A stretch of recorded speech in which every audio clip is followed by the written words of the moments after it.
বিধায়কদের বেপরোয়া মনোভাব বেশ অস্বস্তিতে রেখেছে তৃণমূলের শীর্ষ নেতৃত্বকে। হুইপ জারি সত্ত্বেও 50 জনের মতো বিধায়ক অধিবেশনে অনুপস্থিত।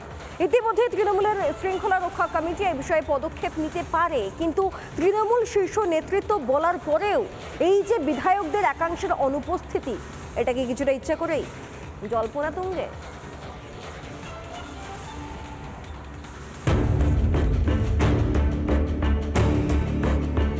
শৃঙ্খলার অভাব নাকি মমতার কর্তৃত্ব অস্বীকার?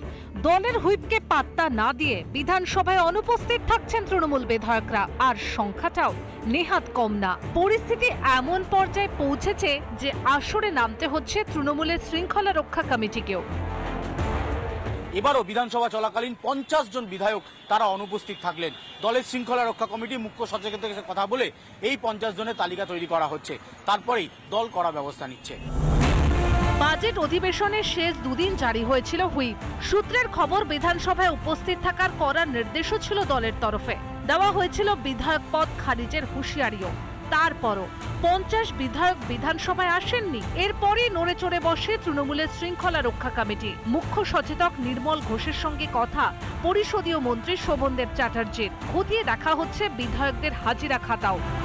তৃণমূল বিধায়কদের অনেকেই অধিবেশনে নিয়মিত নন, অনেকে আবার এসে রেজিস্ট্রারে সই করেই চলে যান। সম্প্রতি এমনই অভিযোগ উঠছে বিধানসভায়, যা নিয়ে অনেকটা বিব্রত তৃণমূলের শীর্ষ নেতৃত্ব। এই তথ্য উঠে আসার পরে হুইপ জারি করা হয়েছিল বলে সূত্রের খবর। এবার আমাদের যে বিধায়করা যারা যাচ্ছেন না, বা দলের হুইপ যদি কেউ অমান্য করেন, দেখুন দলের ওপরে তো আমরা কেউ নেই। দলের ওপরে এমপি হোক, এমএলএ হোক, কেউ দলের উপরে না। আর যদি দলের কেউ শৃঙ্খলা ভঙ্গ করে এবং হুইপ জারি করা সত্ত্বেও যারা যাচ্ছে না, তারা কেন যাচ্ছে না, তাদের অবশ্যই কারণ দর্শানোর জন্য দলীয় নেতৃত্ব যে সিদ্ধান্ত নেবে সেটা সকলকেই মেনে নিতে হবে।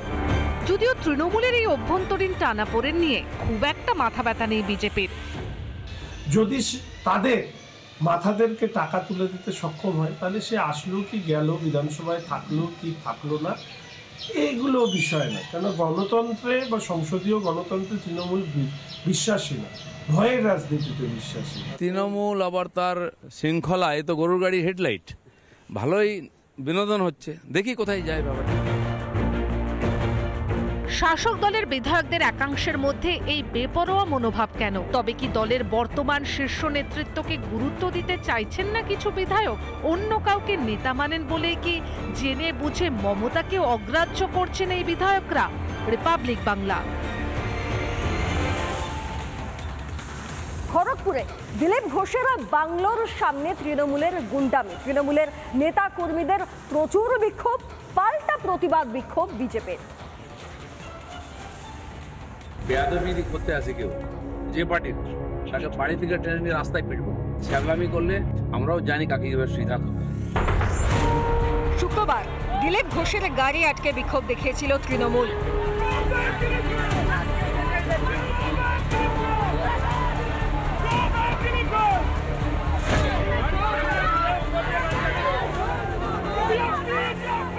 শনিবার বাড়িতে না থাকার সুযোগ নিয়ে দিলীপ ঘোষের খড়গপুরের বাংলোয় চড়াও হয় তৃণমূল কর্মীরা।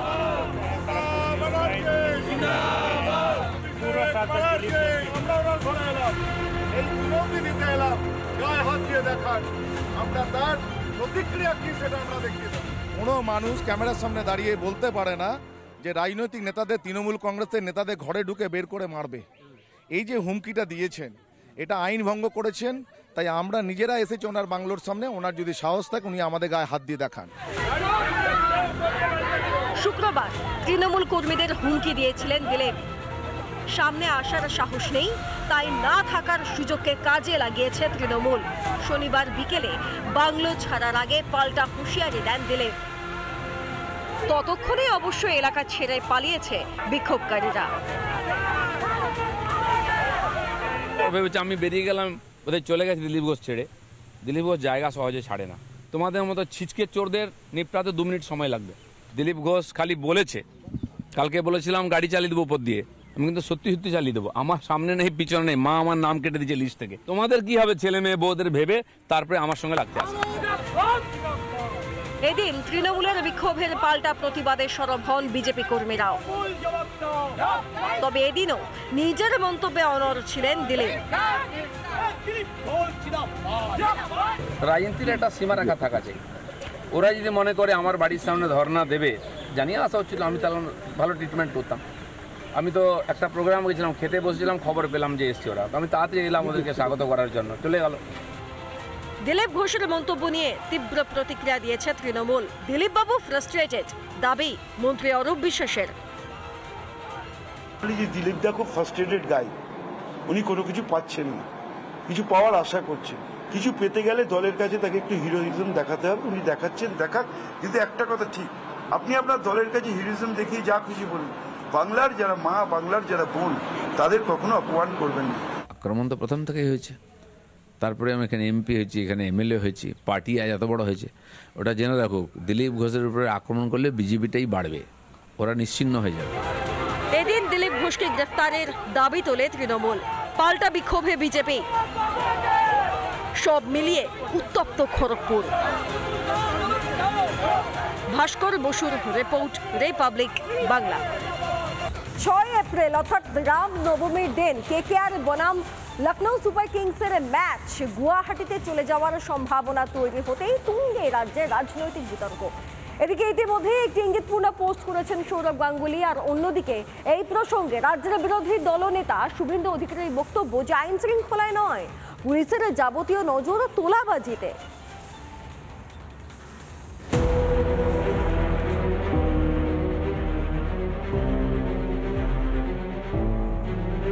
না এখনো শিফট হয়নি, দেখো না কি কলকাতা পুলিশের একটা পোস্ট দেখেছো কালকে?